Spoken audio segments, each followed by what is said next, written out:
կարող են զգալ մեզ։ Օրինակ, այսպես, սա ո՞րն է։ Այո, ինչպես է ստացվում, որ մենք տխրում ենք։ Օրինակի համար, ասես, ինչպես դու տխրում ես։ Նվեր չեն տալիս, տխրում ես։ Այո, տխրելու է, լավ արդ է ճիշտ։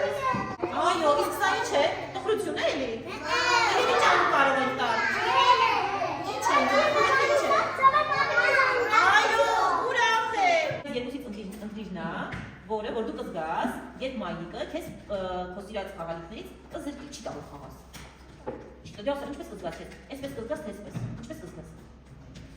Կտակվեն։ Իսկ երբ ուրախանան ինձ կասես։ Օրինակ գնում ես տուն ու տեսնում ես մայիկը քեզ որ ինչ խաղալիքներ է գնել։ Կտխրես թե ուրախանաս։ Դա ո՞րն է այստեղ։ Այստեղ ո՞րն է ուրախությունը։ Էցե։ Հիմա առաջարկում եմ, տեսնենք հայտնու մեջ, երբ մենք ուրախանում ենք, մեր դեմքը ինչպես է փոխվում։ Դա նայեք մեզ հայտնու մեջ, հա։ Այո,